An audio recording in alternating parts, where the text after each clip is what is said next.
Pues bienvenidos a Repensar la Historia. En esta ocasión, como mis amigos de YouTube estarán viendo que estoy acompañado con nuestro gran amigo Carlos Espinosa. Y pues queríamos, como viste en el título de nuestro episodio, queríamos retomar pues ese puente que se da en 5 de febrero, que a veces se medio mezcla con el 5 de febrero de 1917, pero por ser un año del 2024 y que curiosamente se hacen 200 años de la primera constitución de la historia de México, la de 1824, y que tras bambalina estábamos platicando Carlos y yo que pues no se le ha dado la importancia que debería de, porque seguimos siendo una república con sus tintes, pero seguimos siendo una república que se debería de recordar. Y yo creo que no sé si un poquito más allá de la independencia, pero casi al mismo nivel de recordar que somos república y que tenemos una carta magna que así lo establece. Pero Carlos, bienvenido. Muchas gracias, Leo. Buenas noches a mi estimado público. Y siempre es un placer colaborar con un amigo en su canal de Repensar la Historia, tan necesario que es, y más en este año que hay cuestiones políticas fundamentales, como esta situación de la conmemoración de los 200 años de la primera Constitución Federal, ¿de acuerdo? Y pues va muy ad hoc a un año donde pues va a haber cambio de poderes, va a haber un cambio político en general. Y es importante entender que estos cambios que va a haber en este año, pues tienen también sus raíces 200 años atrás. Porque, pues, como bien lo mencionabas, si podemos presumir de ser república, tenemos que entender de dónde vienen esas bases republicanas, o bien si esas bases republicanas tienen, pues, todavía eco en nuestro presente. Claro, y sobre todo, pues recordar ese hecho del por qué dejamos de ser monarquía, por qué nos convertimos en imperio y por qué es necesaria una constitución. Creo que son esas cosas que lejos de tener un puente en febrero, está bien, ¿no?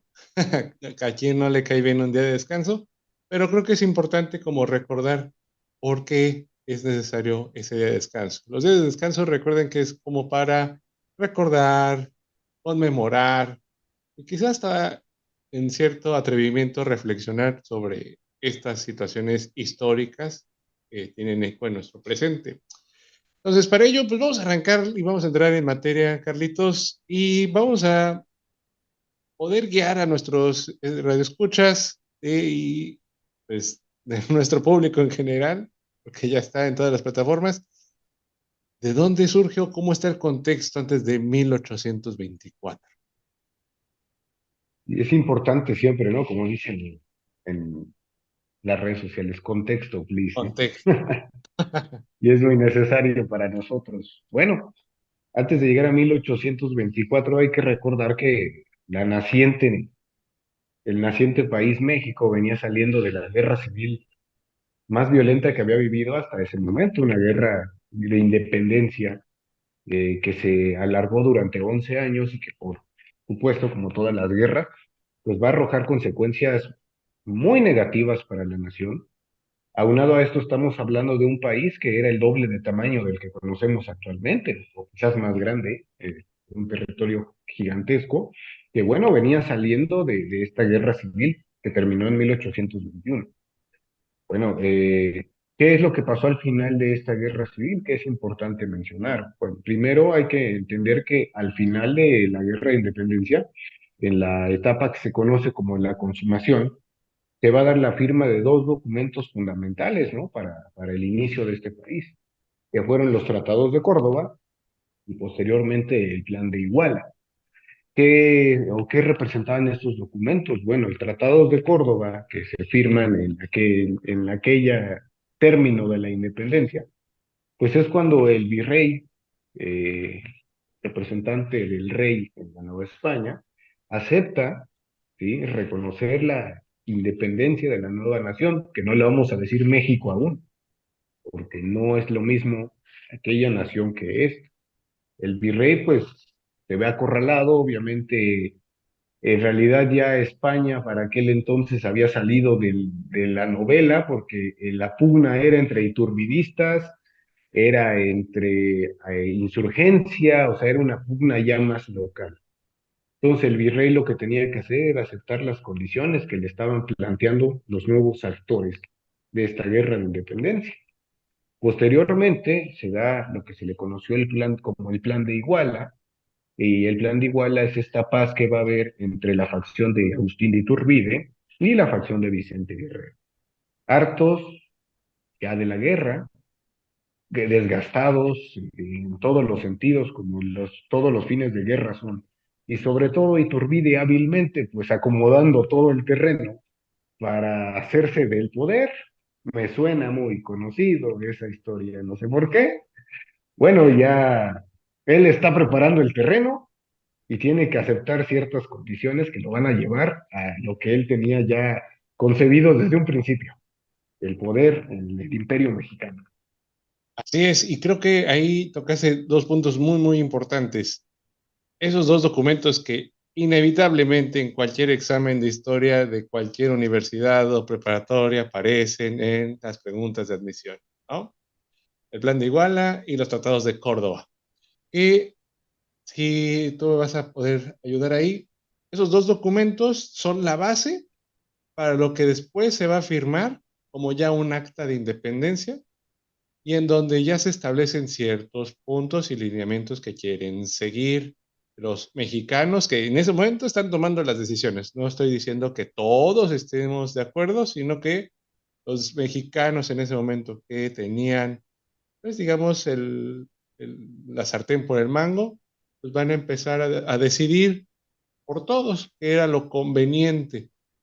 Y algo que siempre a mis estudiantes les causa o les llama la atención es averiguar que cómo es posible que en el acta de independencia se convirtiera en monarquía y en qué momento se va a convertir en república. Porque en el acta de independencia, eso yo creo que también la facción liberal trata de medio borrarlo de la historia, aparece que es una monarquía constitucional y que incluso primero se le ofrece el trono a Fernando VII y si no es a él, y pasa toda una lista de nombres y de hijos o de primos, o sea, alguien que quiera venir de allá, ¿no? Deja la puerta abierta. Aquí lo vamos a recibir con grandes honores. Obviamente las tensiones con España ya estaban como muy rotas y no iba a venir nadie, ¿no? ¿Qué opinas? No, y menos Fernando VII, ¿no? Y ahorita que lo mencionaste, así como lo dijiste, me quedé pensando en aquellos que murieron en la guerra de independencia, ¿no? Cuando debían haber estado revolcando en el otro mundo cuando lucharon esa parte, ¿no? Excepto Hidalgo, Hidalgo es otra cosa, ¿no? Porque sabemos que Hidalgo, pues su idea era más por Fernando VII que por otra cuestión. Sin embargo, es como hasta una contradicción, o podría parecer una contradicción, cómo es posible que al final de una guerra tan larga, tan costosa, tan violenta, pues quiera regresar al motivo o lo que pensaban que era el motivo por la cual empezó la guerra de independencia. Pero sabemos que políticamente no era así. Se quería ofrecer el trono pues, al que se dejara, ¿no? En primera. Entonces, la primer nombre en la lista, Fernando VII, que por supuesto no lo iba a hacer, porque además tenemos la cuestión de que en España también estaban pasando cosas importantes. Y a Claro, pesar de esta guerra de independencia, España y México, o el Imperio Mexicano naciente, pues tenían todavía una historia entrelazada. Entonces, era obvio que el contexto siendo tan amplio, pues Fernando VII iba a rechazar este ofrecimiento de ocupar el trono del Imperio Mexicano. así es, y que no iba a estar como contento con este ofrecimiento, porque realmente ya las tensiones estaban muy, muy, muy feas, realmente. Y también los mexicanos de ese momento, los españoles, criollos, afines a tener una monarquía, pues saben muy bien que eso no lo va a aceptar España, ¿no? Entonces, prefieren ellos tener una monarquía aparte vamos a dejar la puerta abierta por si en algún momento quieren venir, pero nosotros los vamos a gobernar, ¿no? Entonces, ese es el principal motivo. Y Y una obviamente, relación pues, rota. exacto, y obviamente tenían que tener también feliz a la otra facción, a la facción, no sé si llamarle protoliberal o liberal de ese momento, que serían, en este caso, los insurgentes que estaban desde un inicio, ¿no? Las ciudades de Guerrero, de Morelos y demás.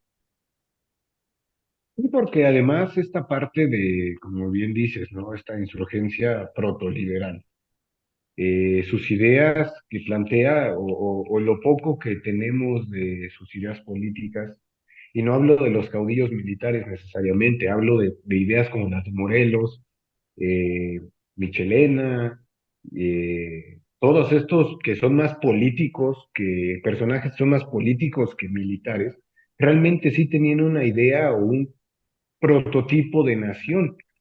De hecho, si leemos estos primeros puntos de la Constitución del 24, se parecen mucho, o es posible incluso, y espero no equivocarme, ¿no? Con mi comentario, que retomaran incluso algunos puntos de los sentimientos de la nación. ¿Sí? Se parecen muchísimo. Y bueno, si alguien que nos está escuchando conoce más de ese detalle, agradecería el comentario. Pero cuando hacemos este balance, pues se parecen mucho.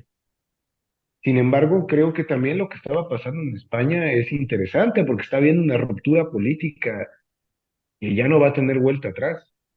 Después de que se negara tanto las ideas del liberalismo atlántico, que ya tenían por lo menos 30 años gestándose en Europa y que apenas estaban llegando estos primeros resquicios a América, el liberalismo atlántico es muy, muy importante para entender la caída de las monarquías, las antiguas monarquías en Europa, por lo menos durante un tiempo.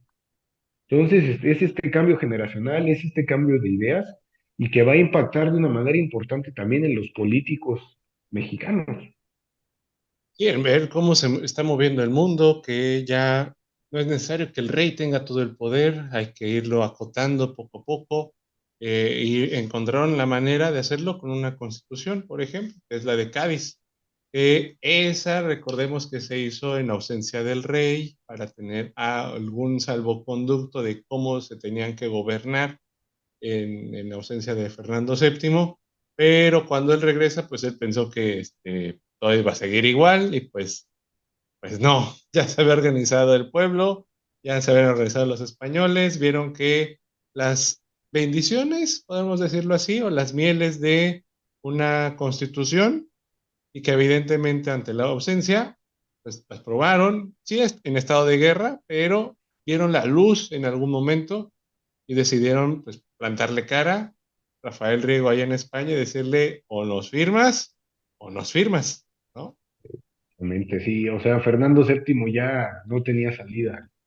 Ya después de todo lo que pasó con Napoleón, y también gracias a Napoleón, tenemos que decirlo, no solamente es una invasión militar a España, también es una invasión incluso ideológica, porque entran mucho de las ideas de la Revolución Francesa con Napoleón.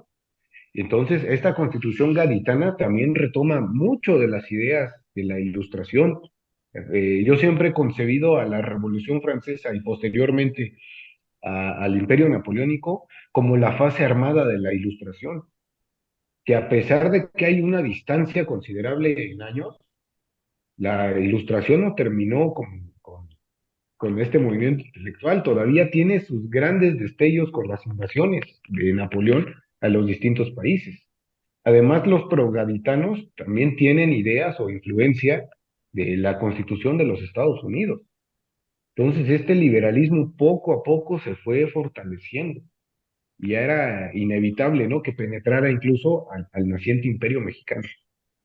Así es, y yo creo que todos estos acontecimientos yo los veo como un juego de Tetris que se va formando, ¿no? Va cayendo las piezas poco a poco, algunas se acomodan bien, otras completamente quedan muy forzadas, pero pues todos esos acontecimientos se van acomodando para que en algún momento, no quiero decir que haya un plan maestro, pero se acomodaron así las estrellas y dijeron, así le va a tocar a este país, a México, de esta manera.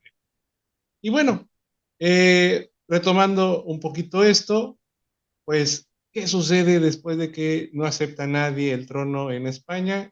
¿Y quién va a gobernar? Y ahí estábamos comentando, Carlitos y yo, antes de empezar a grabar, porque Iturbide y quién lo eligió. A ver, Bueno, Iturbide era el hombre fuerte al final del proceso de independencia. En realidad, cuando observamos la parte de la trigarancia en todo su sentido, la trigarancia como guerra, la trigarancia como ideología, pues la trigarancia es el plan maestro de Iturbide. Entonces, o sea, sí, no vamos a quitarle mérito a Vicente Guerrero, pues, pero ahí el político, el colmilludo, el astuto, el más hábil es Iturbide. Además, pues la facción de Iturbide tenía todo el apoyo, tenía el apoyo de regimientos, pues todavía novohispanos, como el regimiento de Celaya, como el regimiento de Morelia, como ciertas facciones militares que lo apoyaban y también los políticos lo apoyaban, también si vemos el discurso retórico desde los púlpitos de las iglesias, había también dentro de la iglesia católica mucho apoyo a Agustín de Iturbide. Entonces es como esta parte de todos sabían, pero nadie quería aceptarla. o sea, y creo que faltó un punto ahí, que es el cash. Ah, sí, sí, Ahí estaba del lado de Iturbide. Híjole, pues yo creo que Guerrero fue aquel hermanito menor que jugaba con el cable desconectado. Así, ¿no?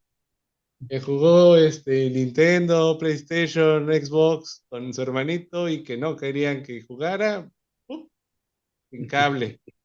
Entonces, creo que así jugó, yo creo que sin saberlo o en esta ignorancia, porque yo creo que también era parte de esa falta de experiencia, no vamos a llamarla ignorancia, falta de experiencia política que tenía Guerrero, pues evidentemente pues, le comieron los mandados. Entonces, y por eso luego se entiende, spoiler, que después quiera vengarse o caiga en manos de liberales radicales y que está ahí a la merced de todos, ¿no? Pero híjole, así de ingenuo también murió, pero ese ya es harina de otro costal. Pero bueno, sí, eligieron a Iturbide, Iturbide siendo híjole, hay muchos pro imperialistas en las redes, incluso creadores de contenido, y ahí a lo mejor se van a medio ofender, pero bueno, pues ¿qué le hacemos? Iturbide cuenta su historia. Entonces, evidentemente, dentro de estas anécdotas que hay, pues mencionan que llega todo un contingente con antorchas encendidas, clamando así con el corazón en la mano, por favor, Iturbide, guíanos, guíanos por favor a ese imperio, a esa felicidad que nos habías dicho, la independencia, ¿no? Eso es bien, es la historia rosa de Iturbide. Él no sabía y que este contingente casualmente era el regimiento de Celaya, o sea, no era cualquier contingente. Esta rosa, Para- Sí. Bueno, si tanto lo desean, yo me ofrezco a ser el gran emperador. Gracias por venir por mí, etcétera, ¿no? Esta parte romántica que Iturbide cuenta. Dice que nadie sabía, ni él mismo sabía lo que estaba pasando aquella noche, que le hacen el ofrecimiento, pues los militares, ¿no? El ofrecimiento formal de ocupar el trono del imperio. así es. Y ahí, pues a sabiendas o no, con toda esta turbulencia, porque yo me imagino que en aquel momento sí podemos estar leyendo y a lo mejor uno que otro diario, uno que otro documento, pero yo creo que a nivel político la gente no sabe ni qué estaba pasando realmente, no saben quién estaba subiendo, bajando, este, no sé, es muy, muy, muy difícil tratar de averiguar cómo estaba la gente en aquel momento, pero bueno, volvemos al inicio. La gente de arriba o la gente de poder fue la que tomó la decisión y decidió que Iturbide era la mejor opción. Y que también la mejor opción iba a ser una monarquía. Y que ahora, por la extensión que tenía, iba a ser un imperio. Y así con esa desfachatez, dijeron, esto es el imperio mexicano y somos fuertes. Pero eso en la palabra, porque de ahí, pues, a que durara tanto tiempo, pues no, o sea, duró nada, o es que ni el año, ¿verdad, Carlos? A ver, o corrígeme.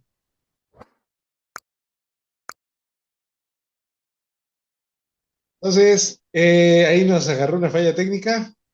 Entonces, tomar lo que acabo de decir, fue que esta gente o las personas que estaban ahí gobernando decían que Iturbide fuera la mejor opción y que en realidad, pues México estaba muy mal económicamente hablando y era un territorio vasto, como dijo también Carlitos, para que aquellos que, qué tan vasto era, pues recuerden más o menos casi la mitad de Centroamérica, y no es que casi toda, exceptuando Panamá, creo, y para el norte era un territorio desconocido. Podríamos decir hasta Washington del lado del Pacífico, hasta allá estaba lo que podríamos considerar como el Imperio Mexicano, ¿no?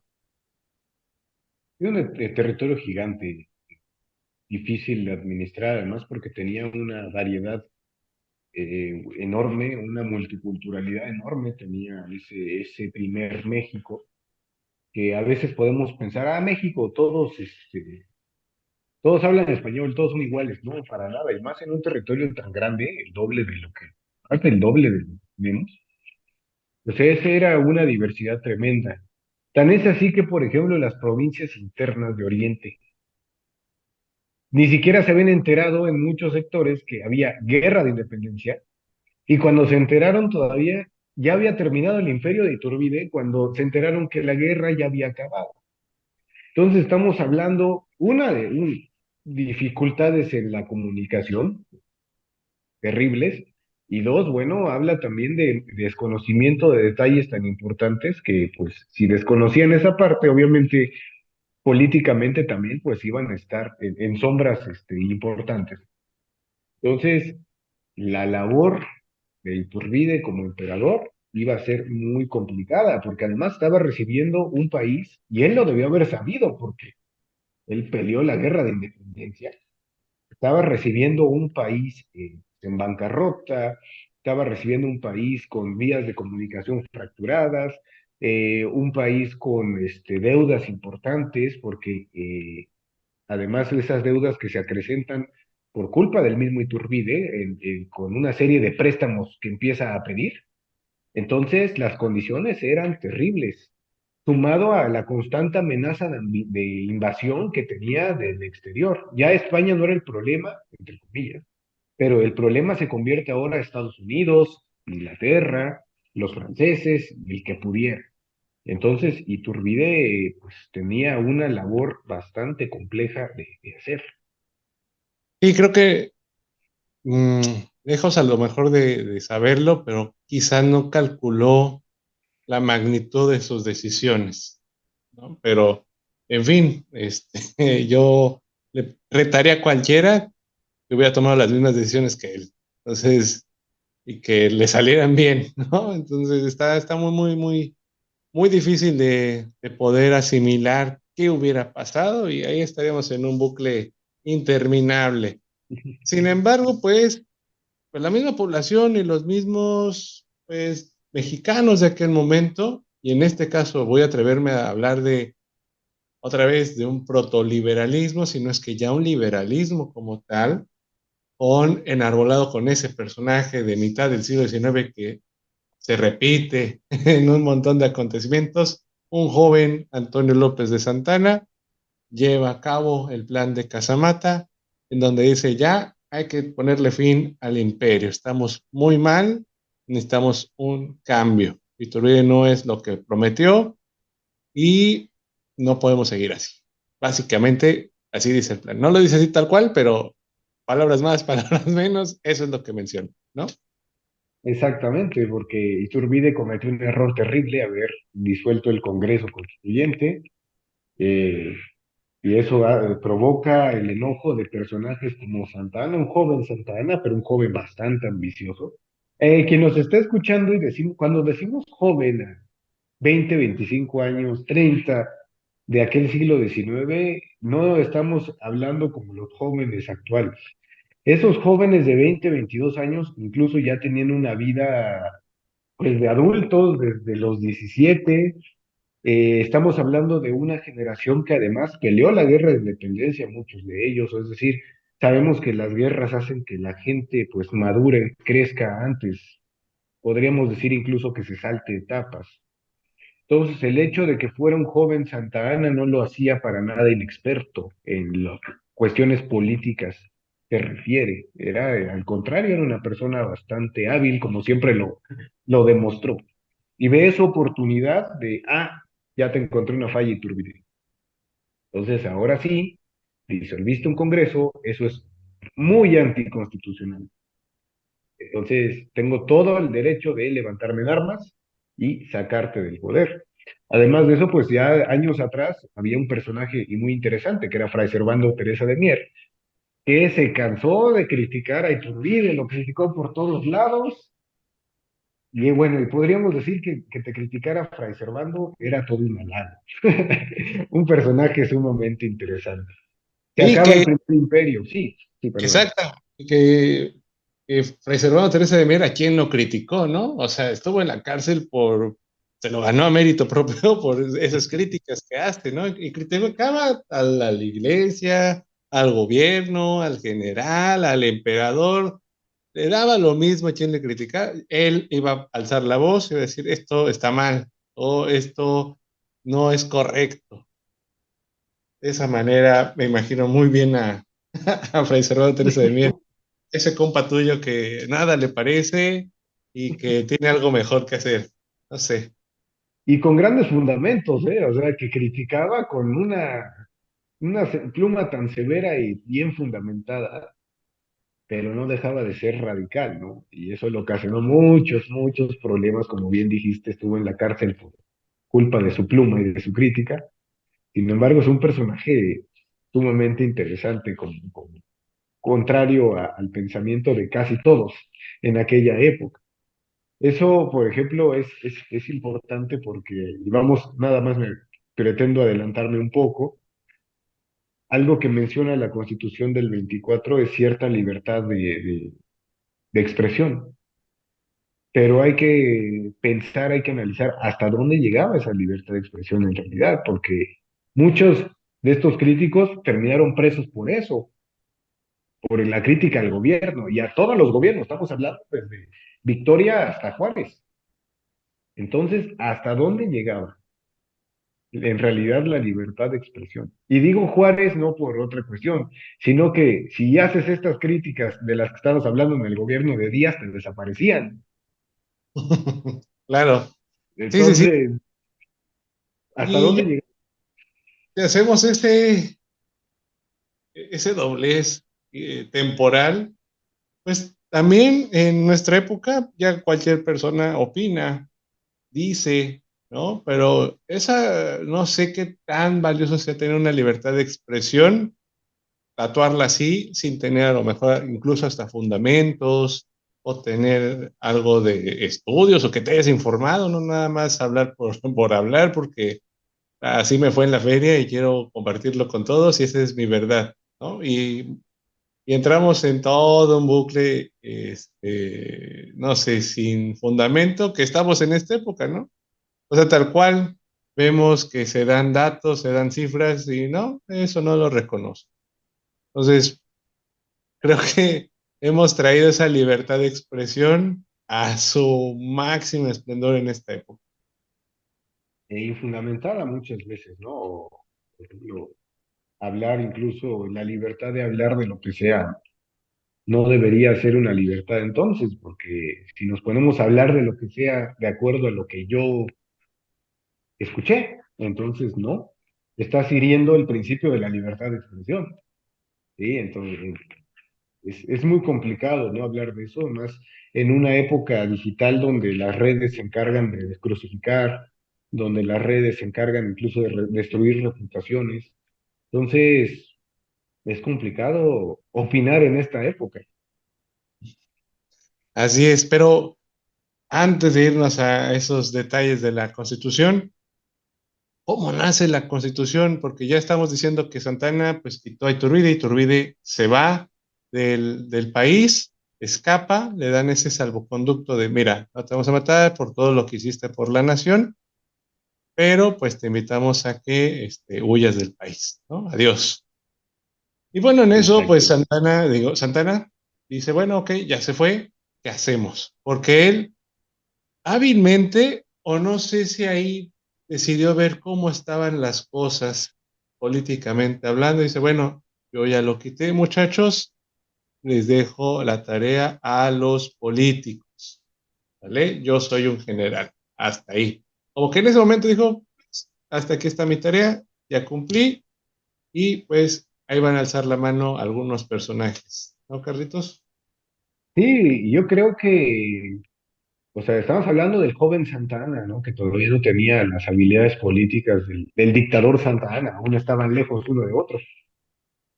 O sea, está aprendiendo del negocio. Además de eso, se topó con personajes que, híjole, eran pesos pesados de la política, de la historia, escritores mexicanos de aquel entonces. Tenemos a Lorenzo de Zavala, teníamos a Miguel Ramos Arizpe, teníamos al siempre fabuloso, perdón, Valentín Gómez Farías, Carlos María de Bustamante. Estos políticos de aquel entonces no solamente se dedicaban a eso, a ser políticos, eran escritores, eran historiadores, eran literatos. Esta generación es la que le tocó vivir la guerra de independencia. Entonces podían ellos dar una opinión bastante interesante desde la parte militar de la guerra, pero también de la parte política. Se me estaba pasando otro tipo de escritores y de filósofos, incluso historiadores, José María Luis Mora, ¿sí? Ujú. Empieza a escribir también Lucas Alamán, entonces tenemos pesos pesados de este lado. Entonces me atrevería a decir que quizás Santa Ana, que todavía no es el gran Santa Ana, pues tal vez se sintió hasta de cierta manera menos, dijo, híjole, yo no puedo competir políticamente ahí, no No, y tengo le nada que daban hacer. vuelta, ¿no? Sí, o sea, tenemos personas muy experimentadas ahí que pues le daban la vuelta a Santana, que pues evidentemente dijo, no, pues hasta aquí llegué, ¿no? Mejor me siento a ver, a observar y aprender incluso, ¿no? Porque hasta, a ver, ahí corrígeme, Carlos María de Bustamante, no sé si lo puedo llamar así, pero era como su profesor o como su guía de Santana. Sí, es estos evangelistas de la guerra de independencia y de toda la parte de la facción ideológica.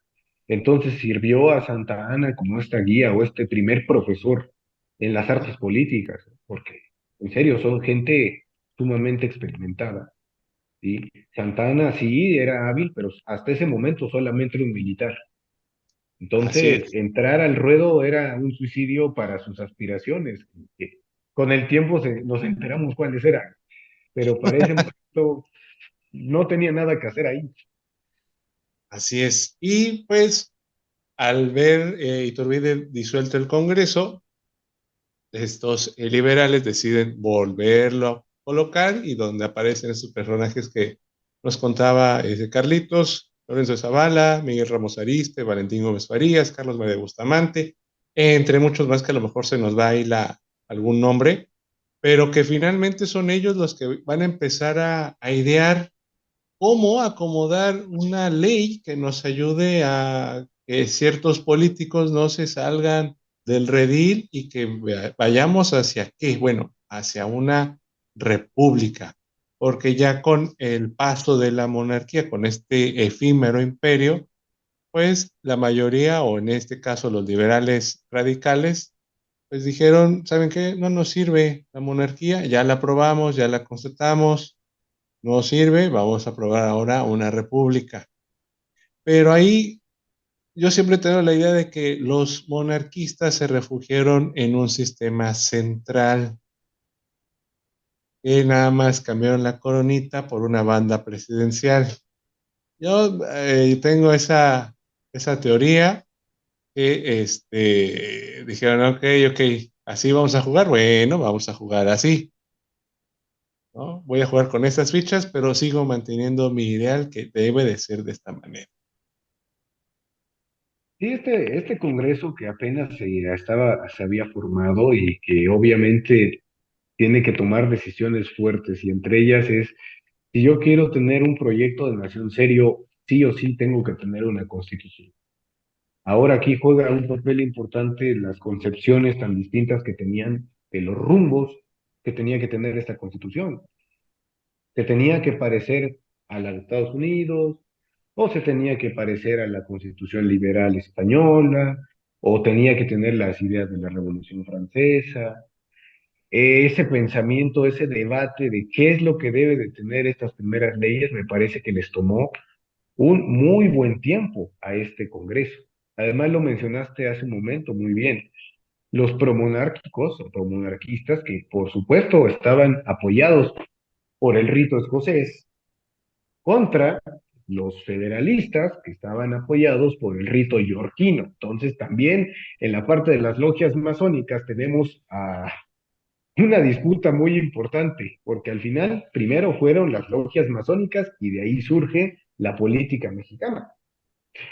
Entonces la disputa no solamente es política, también es ideológica, también es, ¿sabes qué?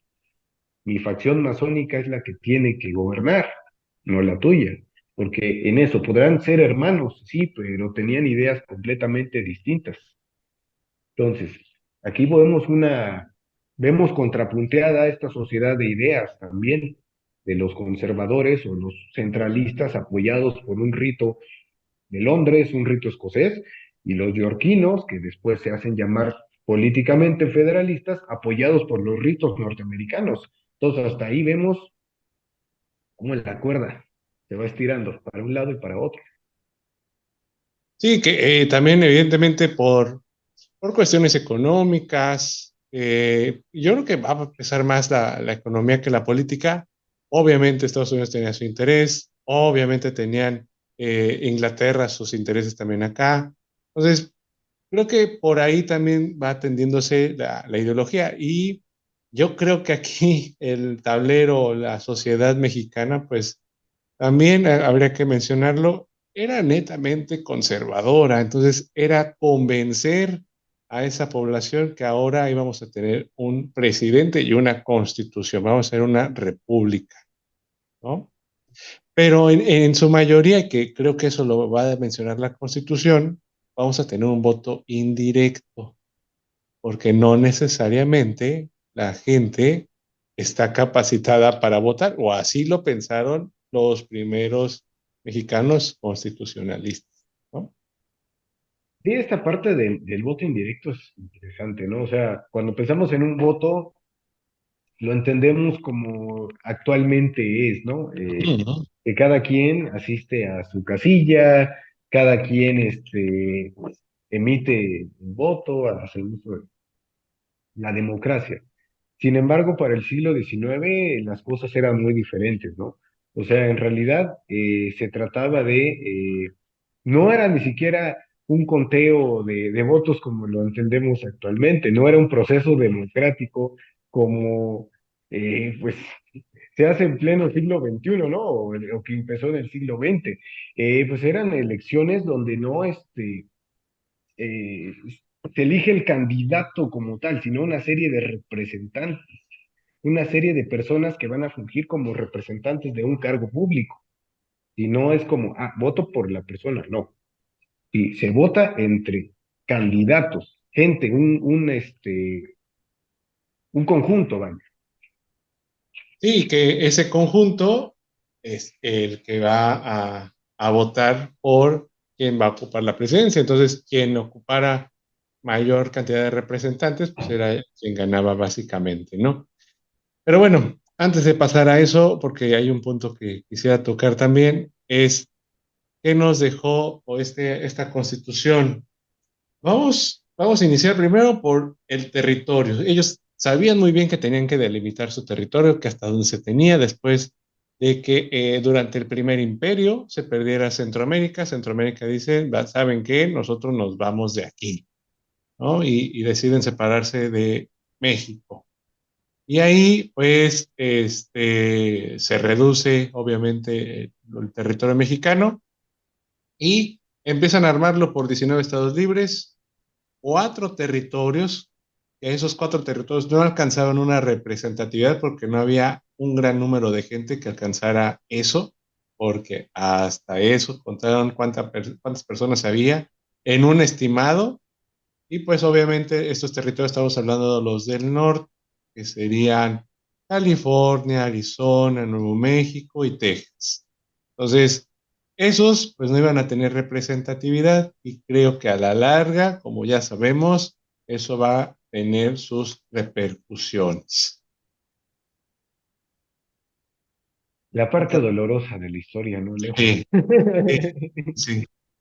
Sí, porque de alguna manera si tú le hubieras dado, o no sé, también estoy hablando ahí teorizando, pero si se hubiera dado la circunstancia de haberle dado cierta soberanía a estos estados, o en esos territorios para convertirse en estados, quizás habrían apreciado más el mantenerse con México que el que estuvieran tentados a irse con el primero que les tintineara dinero.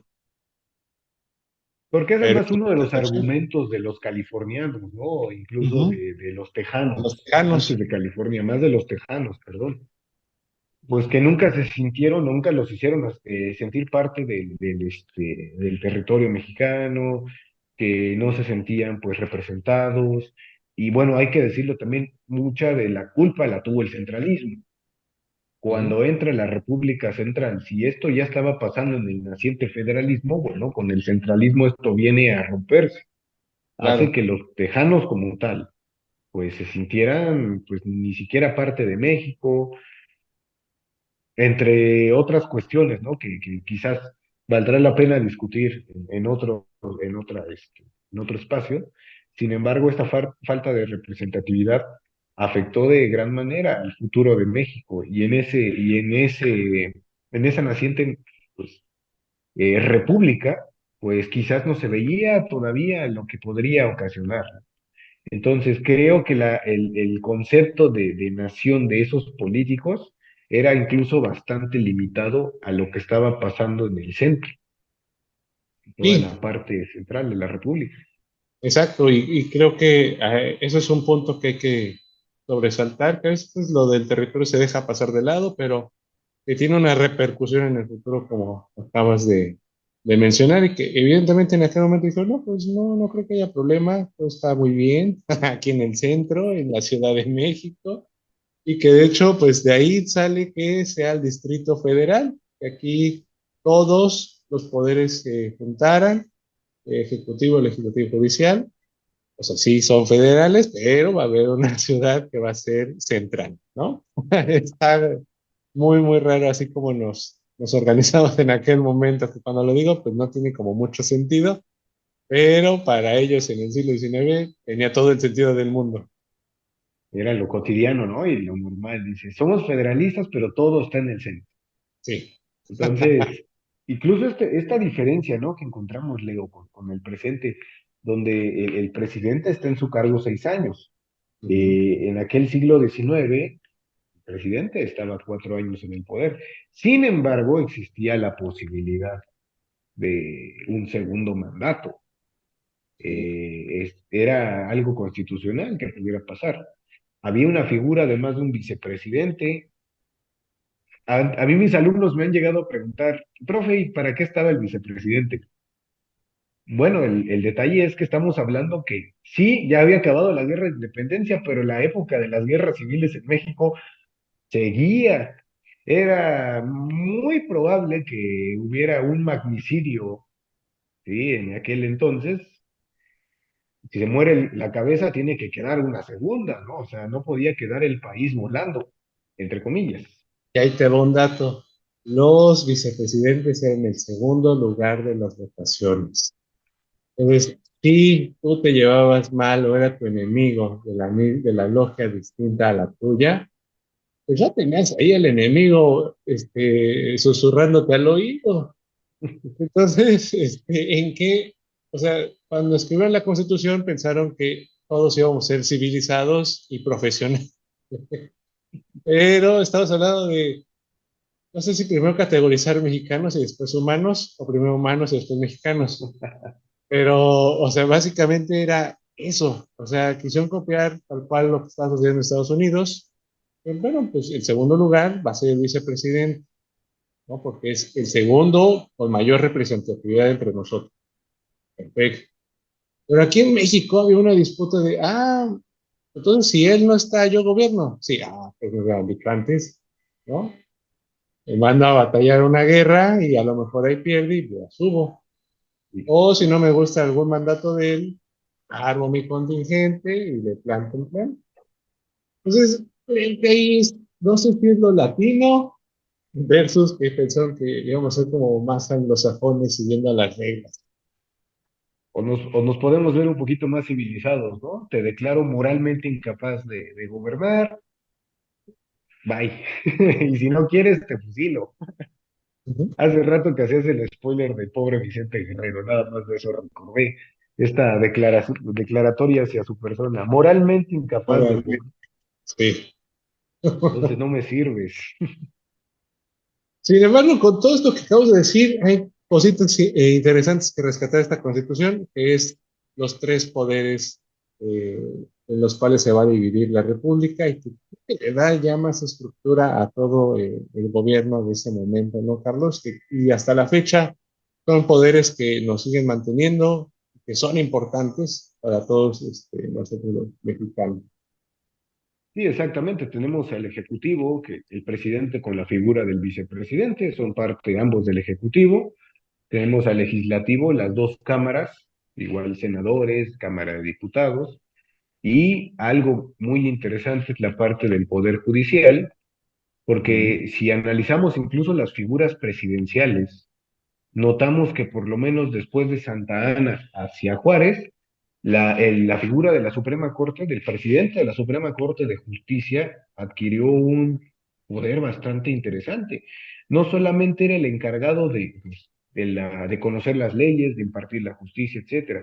Resulta que la figura del presidente de la Suprema Corte de Justicia ya era como el tapado en muchas ocasiones, Ah, porque era quien ocupaba posteriormente en el siguiente periodo la presidencia. Tenemos el caso de Benito Juárez, que fungió como presidente de la Suprema Corte. Si mal no lo recuerdo, Lerdo de Tejada también tuvo sí. ese nombramiento. Porfirio Díaz también tuvo ese nombramiento. Entonces vemos que al final del siglo XIX es un poder que va a tomar una relevancia muy, muy importante dentro de la política. Sí, porque normalmente quien se lleva los reflectores es o el Ejecutivo o los mismos diputados, pero bien acierto es ahí decir que la Suprema Corte de Justicia ahí tuvo un gran peso para los posteriores presidentes. Y de ahí, pues, podremos saltar a los impuestos, por las aduanas, también que respetaran la soberanía de los estados. Y de ahí yo creo que les ayudó mucho a algunos estados a tener su soberanía en cuestión de algún terrateniente, algún cacique fuerte o que un hacendado sumamente poderoso podía gobernar ahí una gran parte del estado y ahí pues hacerse de las arcas de la contribución del erario federal, ¿no? Creo que también eso estaban buscando muchos que vivían en provincia. Sí, y que esto misma falta de representatividad general, ¿no? A mí no me interesa qué esté pasando en el centro, yo soy el cacique, yo soy el caudillo de aquí, entonces tengo toda la intención de autogobernarme, ¿no? Para eso estaba este contingente pagado por impuestos, que establecía incluso la Constitución, que iba a ser el encargado de defender sobre asuntos internos, ya que para asuntos externos pues estaba un ejército que en ese entonces no podemos hablar del ejército mexicano porque apenas está en formación. Estamos hablando de la ruptura de los batallones novohispanos y la creación de un ejército mexicano.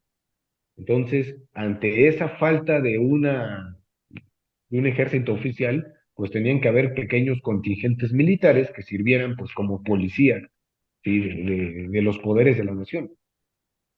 Sí, sí. Yo creo que de ahí podríamos pasar a un concepto que aquí me gusta mencionarlo, que es la parte de religión. En aquel momento, me imagino que los primeros mexicanos lo vieron como una protección de no entrar a cualquier persona. Y aquí vemos una parte conservadora de México de aquel momento, pensando, pues sí, voy a copiar la Constitución de Estados Unidos, pero no me gusta que sean personas. Y la idea de que si quieres ser mexicano, pues es católico. Esa era como su barrera ideológica que iba a cubrir un poquito, ¿no? Además es como muy severo, ¿no, Leo?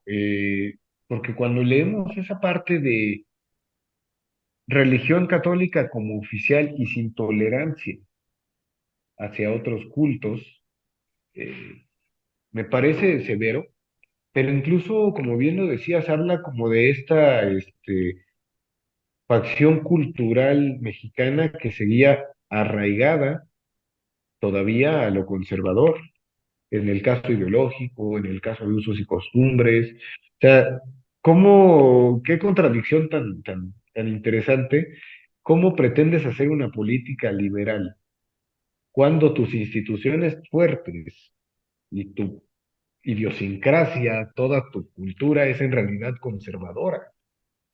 Entonces ahí es muy complicado porque los usos y costumbres no se pueden quitar tan fácil. Creo que es más fácil derogar una constitución que quitar usos y costumbres en un país. Sí, Es otra de las partes complicadas. y sobre todo, pues yo recuerdo que en Texas, cuando los estadounidenses querían entrar al territorio tejano y que se quedaban a trabajar, hay como una especie de aduana o de visa, vamos a ponerle así, era el sacerdote. Y el sacerdote te decía, ¿te quieres quedar a vivir a México? Sí, ok.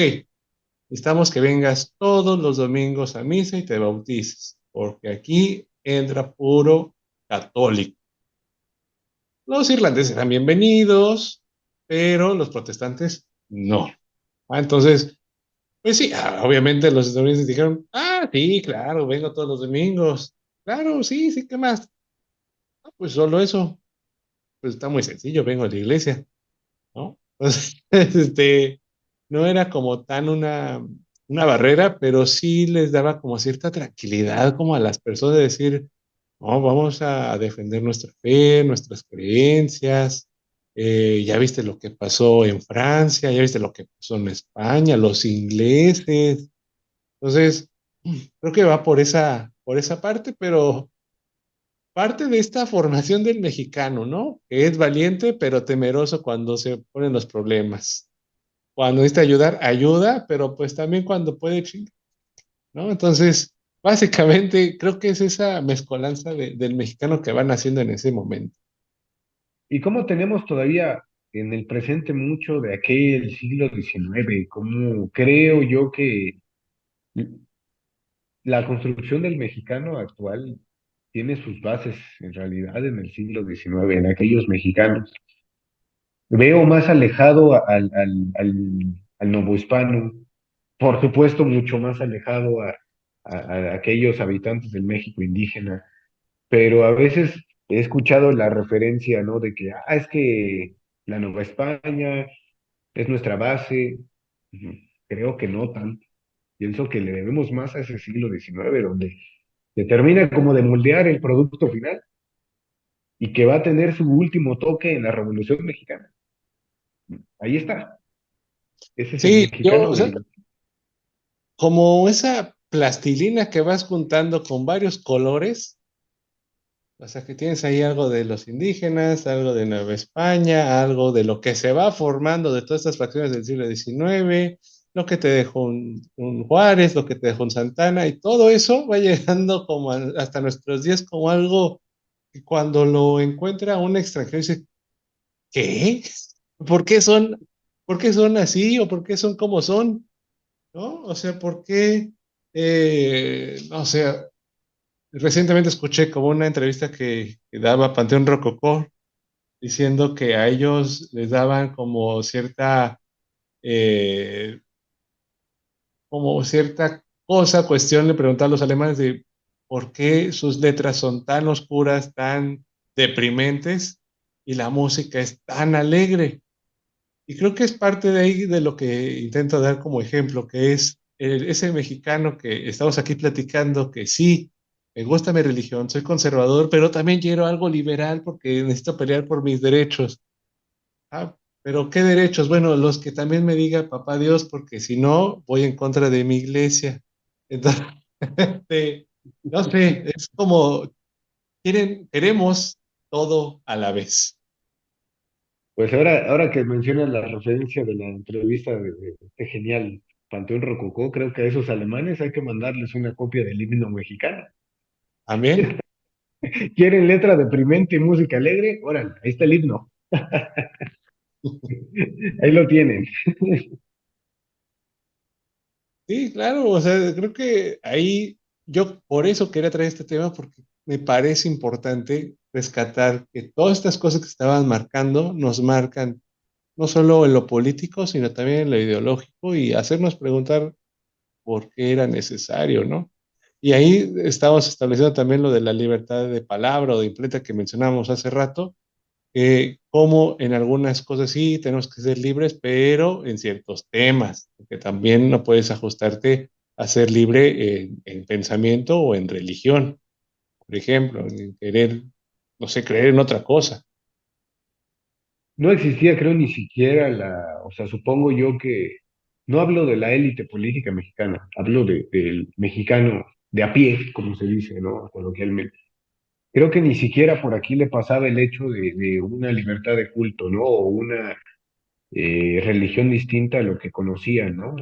Esas instituciones virreinales estuvieron tan bien cimentadas, estuvieron tan fuertes, que duraron durante, valga la redundancia, durante todo el siglo XIX, hasta que viene Juárez, ¿no? Con sus leyes, pero en la idiosincrasia mexicana no creo que fuera siquiera pensado el tener otra religión, el aprender incluso de otros tipos de cultos o de ideas. Supongo que era sumamente difícil pensarlo, decirlo, ¿no? O sea, seguramente en las casas de esos mexicanos hablar de eso te ganabas una bofetada, como se Sí, usaba antes. y si me apuras, yo creo que hasta la revolución, que ahí empiezan a surgir las ideas socialistas, que ahí es cuando apenas se va marcando, y eso que no tiene nada que ver con la religión, pero en fin, ¿no? Vamos a hacer una pausa y ahorita continuamos. Claro que sí. Listo. Volvemos, compañeros y amigos que nos están escuchando. Espero que le estén pasando bien y que como Carlos y yo, pues nos estemos divirtiendo y charlando de historia. Y pues vamos a esos desafíos, porque la Constitución, pues obviamente tuvo sus avances, tuvo sus retractores y también tuvo sus ideas de querer ir por más.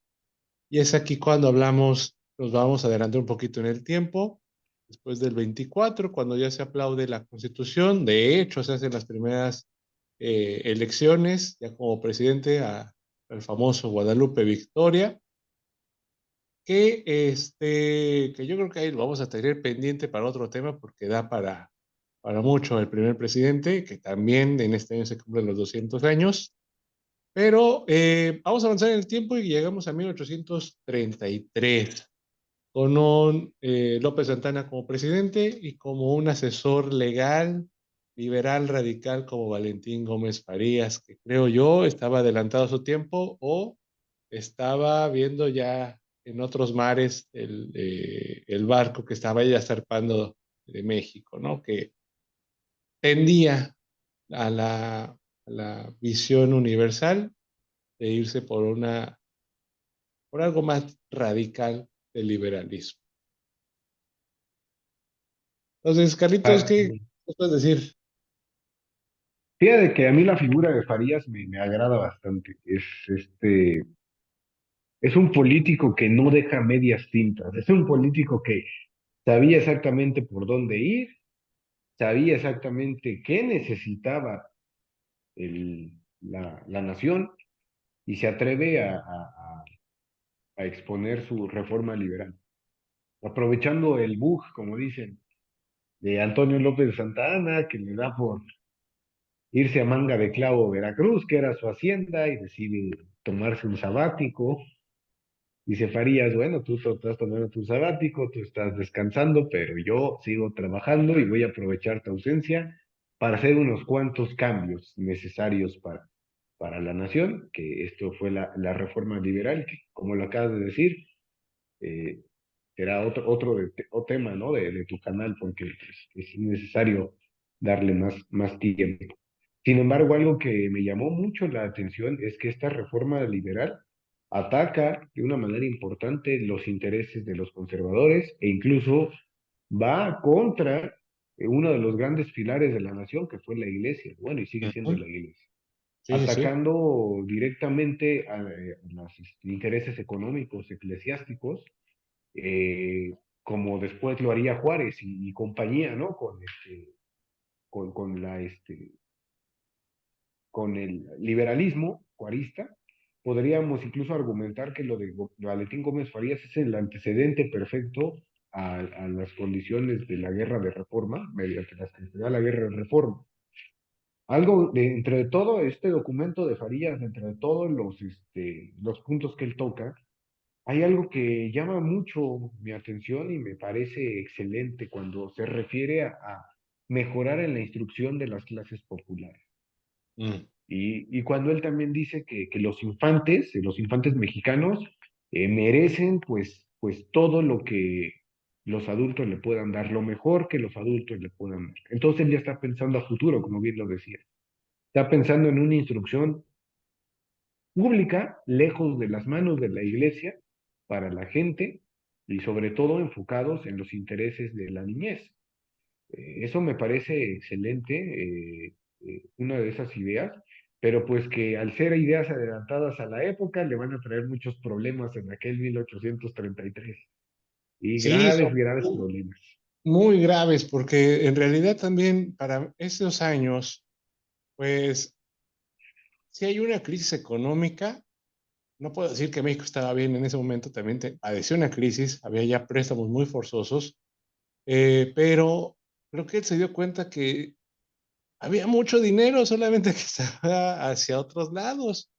Por ejemplo, los contratos de matrimonios, la gente siempre se va a casar, la gente siempre va a nacer, la gente siempre se va a morir, pues hay que cobrar por eso. Entonces, creo que de ahí se dio cuenta parte de eso, lo de la instrucción pública, lo acabas de decir muy, muy, muy bien, y que obviamente tener otro tipo de educación, no solamente la pontificia, la que estuviera regida por la iglesia, sino que ver hacia otros lados, ¿no? También la organización de estos pequeños bandos militares en los estados para robustecer al territorio en dado caso de que hubiera una invasión. La hubo en el 38, ¿no? Entonces, sí, creo que lo que estaba viendo un panorama más amplio que el mismo hecho de solamente atacar a la iglesia. O sea, realmente estaba preparando las bases de por aquí nos van a llegar, hay que abastecernos, hay que tener dinero, pero bueno, pues incluso aquí ahorita me hiciste recordar lo de la amortización, o sea, decirle a la gente, a los países, mira, no te voy a pagar ahorita, o sea, no tengo con qué, ¿no? Dame chance, le acomodo mi país y te pago. Eh, nos soltaron el grito en el cielo y no lo apoyaron porque son medidas que a lo mejor en ese momento dijeron, no, no, no, es muy pronto, o sea, ¿qué está pasando a Farías, no? ¿En qué diablos está pensando? Y la Pero iglesia se paró de pestañas, ¿no, Leo? sí, O sea, en el aspecto de que mueve toda la maquinaria. Oye, nos está atacando. ¿Cómo es posible que el vicepresidente, porque hay que decirlo así, el mexicano a veces tendemos, me incluyo, a atacar el grado, ¿no? ¿Y tú quién eres? Eres el vicepresidente, Santana es el presidente. Tú te aprovechaste del cargo y estás haciendo propuestas diabólicas.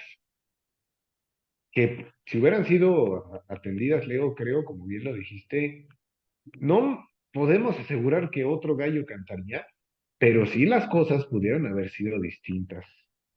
Eh, no se hubiera padecido tanto en invasiones, no se hubiera padecido tanto en ciertos aspectos políticos como se padeció después.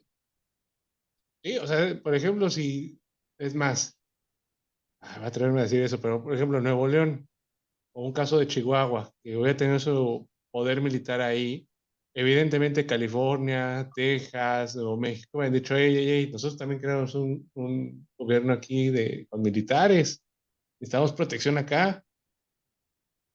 Y ahí mandas un contingente de militares y evidentemente ya vas a tener representatividad y eso te va a dar por consecuencia, bla, bla, bla, bla.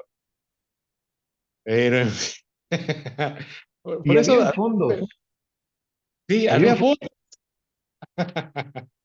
fondos congelados, o sea, fondos muertos en las propiedades eclesiásticas, en panteones que tenían más terreno del que debían tener, en templos que ni siquiera se utilizaban.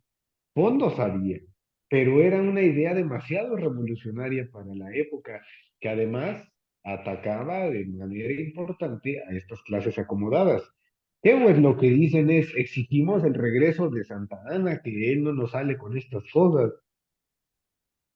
Y por eso a veces no me gusta verme en el siglo XIX, en ese espejo, porque a veces digo, ay, es como verte las arrugas o ver realmente tus vicios ahí, decir, chihuahua, ¿por qué tomé esa decisión? Pero se tomó, ni modo, está esa cicatriz. Y, y ya con estas reformas, pues queda también ahí, como tú me lo mencionabas, es un antecedente a lo que va a venir después con Juárez y toda esa banda, pero queda ahí la iniciativa de decir, pues se pueden hacer las cosas de esta manera a muy temprana época, podremos decirlo así, ¿no? Como casi 30 o 40 años antes de lo que lo aplicó Juárez y compañía. Entonces, sí nos da, por eso Carlos y yo estábamos como de qué hubiera pasado, porque sí se hubiera robustecido muy bien México si se hubiera atendido esas cosas, pero también hay que decirlo, a lo mejor el mexicano no estaba preparado mentalmente para esos cambios. Mental, ideológica, política, culturalmente, creo que la reforma de Farías era demasiado severa, ¿no? Para aquel México, para el grueso de aquella población, y pues no se diga para la clase política, que estaba en esta disputa tremenda, ¿no? En el Congreso. Ujú. A mí me encanta leer a Michael Costello cuando habla en sus libros de cómo se estaban llevando las cosas en los congresos, perdón, en el Congreso mexicano. No, o sea, eso era una disputa terrible, lo que estaba pasando entre los centralistas y federalistas, y pues era obvio que como cada quien pues quería llevar agua a su molino, no hubiera una verdadera unión que fue aprovechada perfectamente con el tiempo por los norteamericanos. Así es, como acabas de mencionar. Y lejos de creo que nos metimos en un down, así, ay.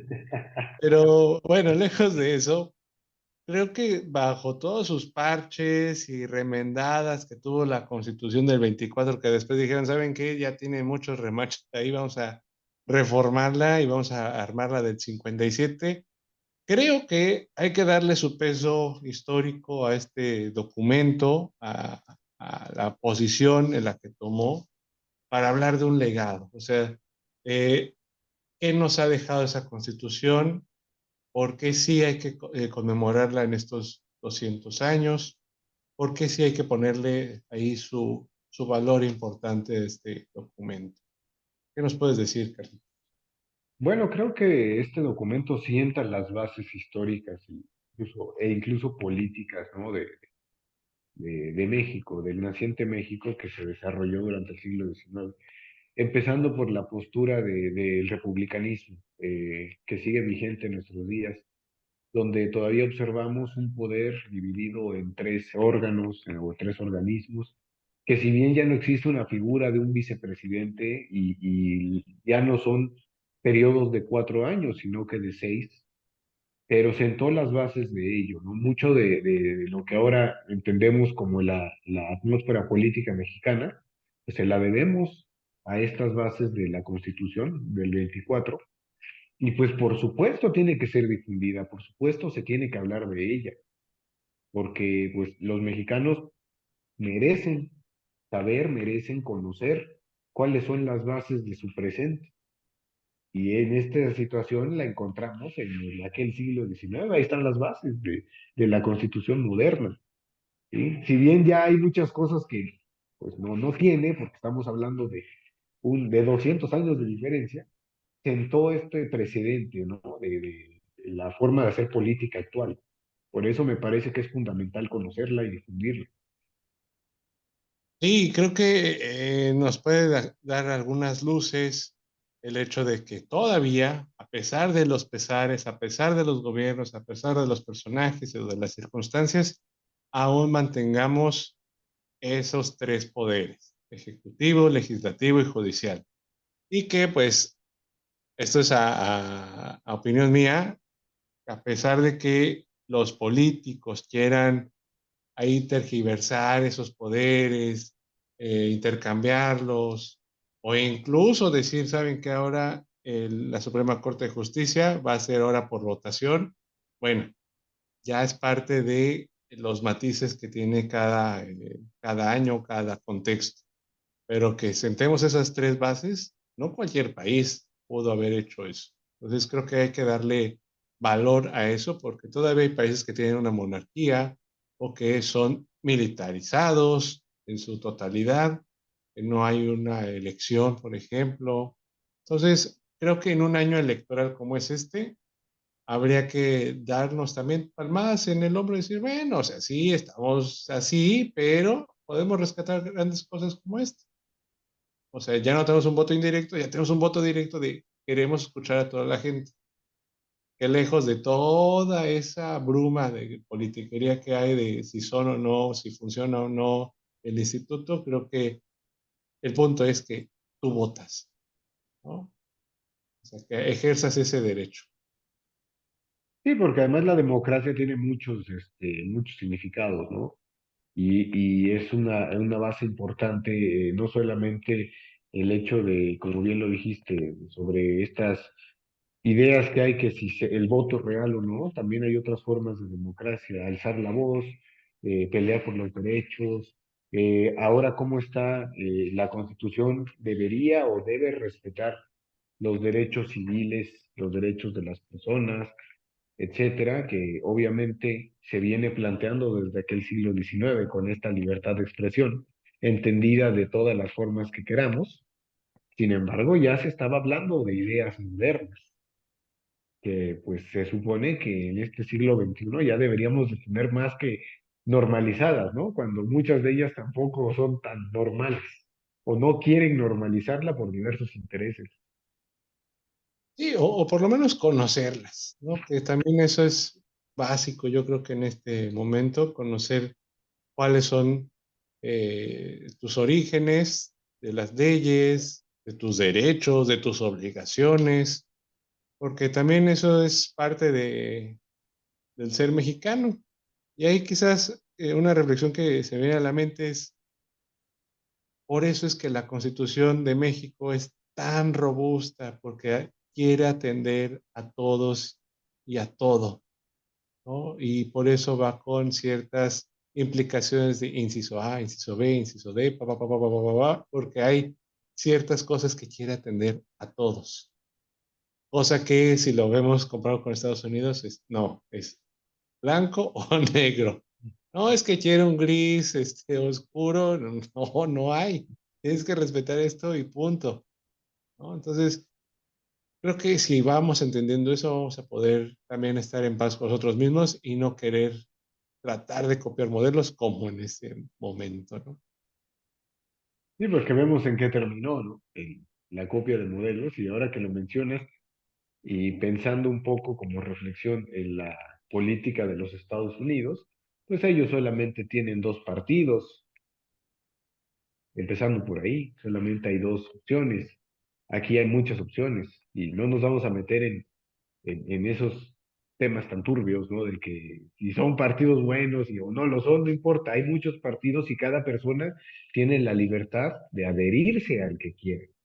Así como lo mencionaba Farías y lo vuelvo a traer a la vida. Él señalaba un México multicultural, un México pluricultural, donde cada sector de este México merecía una representación y entender que las cosas no son homogéneas.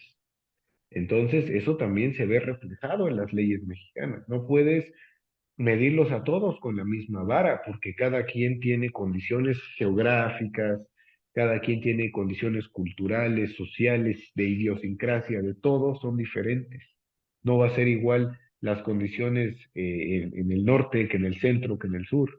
Y eso creo que se entendió bastante bien con los años y por eso tenemos una constitución incluso tan diversa que atiende todas estas particularidades.